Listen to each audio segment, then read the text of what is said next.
नमस्कार दोस्तों, स्वागत है आपका देव भक्ति की शक्ति चैनल में। आज हम रामायण काल से जुड़ी एक रोचक कथा जानने जा रहे हैं कि क्यों भगवान राम को अपने भक्त हनुमान जी को मृत्यु दंड देना पड़ा था। एक बार की बात है, सभी ऋषि मुनि और संतों की एक धर्म सभा आयोजित की गई, जिसमें देवर्षि नारद, महर्षि विश्वामित्र, महर्षि वशिष्ठ, महर्षि अगस्त्य जैसे बड़े बड़े ऋषि मुनियों के साथ राम भक्त हनुमान भी मौजूद थे। उस सभा में चर्चा का मुख्य विषय, क्या राम का नाम राम के अस्तित्व से बड़ा है? जी हाँ, यही चर्चा का विषय था। सभी ऋषि मुनिगण चर्चा में अपनी अपनी राय रख रहे थे, परंतु हनुमान जी चुपचाप मौन रहकर उस चर्चा को सुन रहे थे, कुछ भी बोल नहीं रहे थे।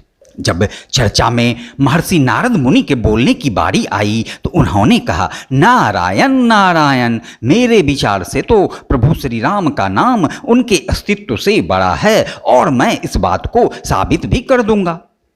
जब चर्चा समाप्त हुई और सभी ऋषि मुनि प्रस्थान करने लगे, तब नारद जी ने चुपके से हनुमान जी को ऋषि मुनि का आदर सत्कार करने को कहा, परंतु विश्वामित्र जी को छोड़कर, और तर्क यह दिया कि विश्वामित्र जी तो एक राजा हैं, आपको सिर्फ ऋषि मुनियों का ही आदर सत्कार करना है।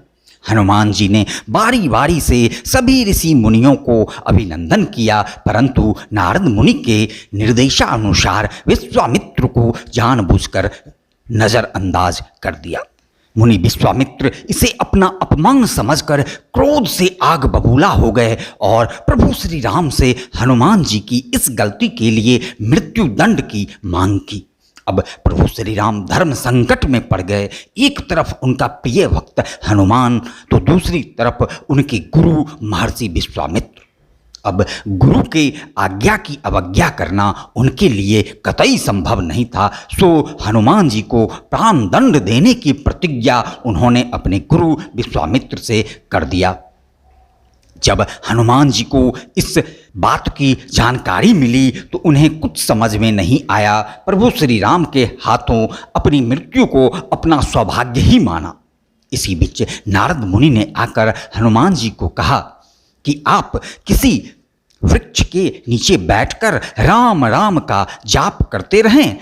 फिर जब प्रभु श्री राम हनुमान जी को मारने आए तो हनुमान जी नारद मुनि के कहे अनुसार एक वृक्ष के नीचे बैठकर राम नाम का जाप करने लगे और गहरे ध्यान समाधि में लीन हो गए। भगवान राम वहां पहुंचकर हनुमान जी पर अपने तरकस से वाण निकालकर प्रहार करने लगे, परंतु ये क्या, राम धुन में लीन भक्त हनुमान के ऊपर प्रभु श्री राम के द्वारा चलाए गए बाणों से कुछ भी नुकसान नहीं पहुंचा।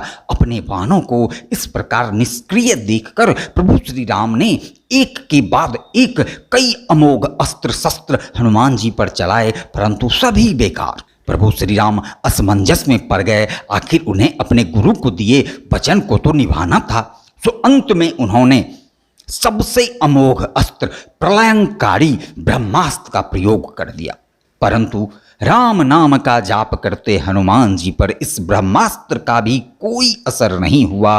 ब्रह्मास्त्र भी उनका परिक्रमा कर वापस लौट गया। संपूर्ण ब्रह्मांड में प्रलय की आशंका होने लगी। तब देवर्षि नारद विश्वामित्र मुनि के पास जाकर सारी सच्चाई बता दी कि यह उनकी ही माया है, उन्हें ही राम नाम के महत्व को साबित करना था। तब महर्षि विश्वामित्र वहां जाकर प्रभु श्री राम को अपने वचन से मुक्त कर देते हैं और इस प्रकार नारद मुनि ने यह साबित कर दिया कि राम का नाम राम के अस्तित्व से बड़ा और शक्तिशाली है। जय श्री राम।